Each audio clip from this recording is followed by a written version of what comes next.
महोदय, सबसे पहले तो सूचना तकनीक पर आधारित उद्योगों का दौर चला।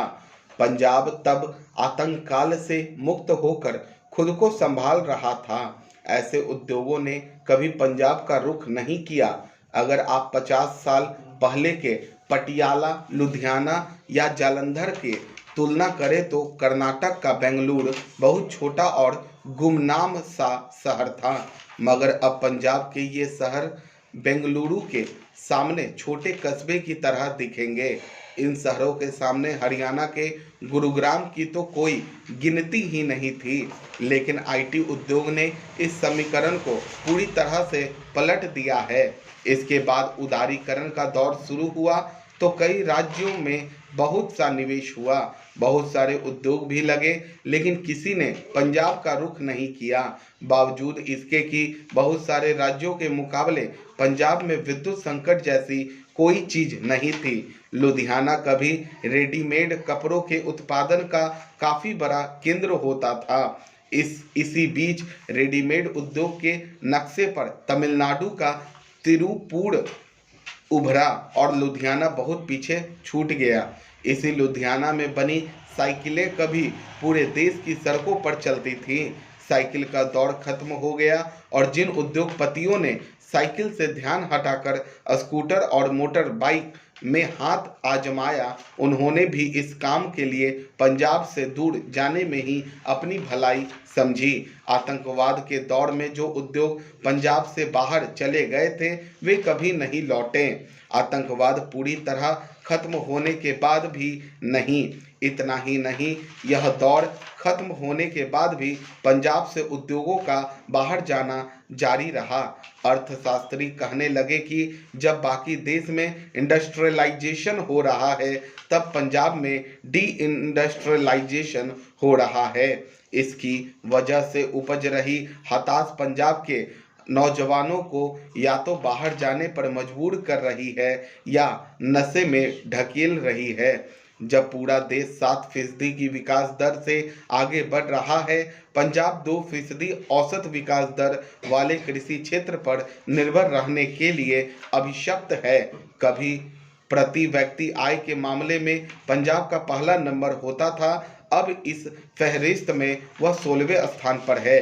ये पंजाब के आर्थिक हालात ही हैं जो यहाँ फिर पांव पसारने की कोशिश में लगे चरमपंथ को लेकर चिंताएं बढ़ा रहे हैं।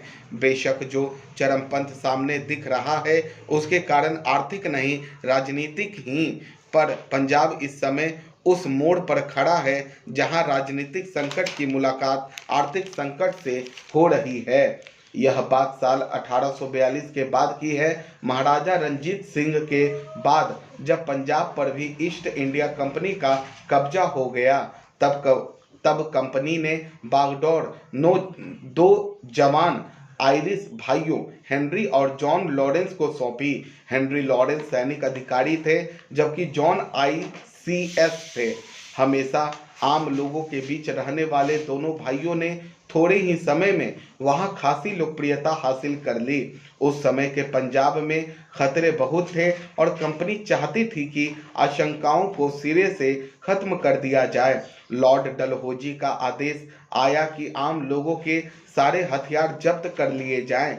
जल्द ही आदेश लागू भी हो गया कि लोग अपने अपने हथियार जमा करवा दें। पानीपत से लेकर पेशावर तक स्थानीय चौकियों में लोगों ने अपने हथियार जमा करवा दिए। बाद में जब गिनती हुई तो उनकी संख्या लाखों में थी।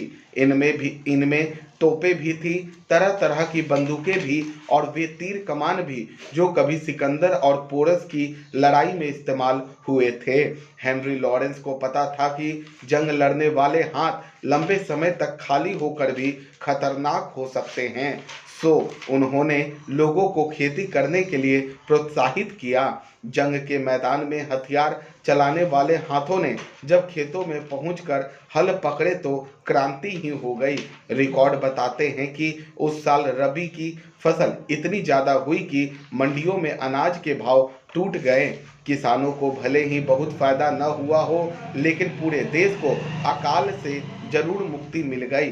फिर पंजाब में शांति काल भी शुरू हो गया।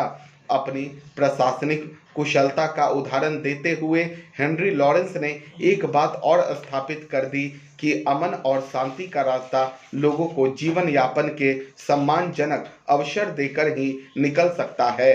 हेनरी लॉरेंस ने जो बात 19वीं सदी के पूर्वार्ध में स्थापित कर दी थी, काश उसे पंजाब की राजनीति ने 20वीं सदी के आखिरी दशक में समझ लिया होता तो शायद आज के पंजाब में वे आशंकाएं न होती जो इस समय पूरे देश को सिरहन दे रही हैं। 80 के दशक में पंजाब में शुरू हुआ चरमपंथ जिस तरह छोटी छोटी घटनाओं से शुरू होकर एक बड़े तूफान में बदल गया था, उसकी कहानियां आज भी लोगों की जुबान पर हैं। हाँ, इस बीच पंजाब ही नहीं पूरे देश में एक नई पीढ़ी जरूर आ गई है जो उस पागलपन से भी अनजान है और उसके अंजाम से भी। यह वह दौर था जब हरित क्रांति से मिली संपन्नता अपने उतार पर थी। गांव-गांव की आर्थिक खुशहाली का वह समय धीरे धीरे अपनी चमक खोने लगा था, जिसके बारे में बहुत से विशेषज्ञों ने यह तक कहना शुरू कर दिया था कि पंजाब अब तीसरी दुनिया का हिस्सा नहीं रहा। चरमपंथ का वह खतरनाक दौर तकरीबन एक दशक तक चला और हजारों बेगुनाहों की जान लेने के बाद खत्म हो गया।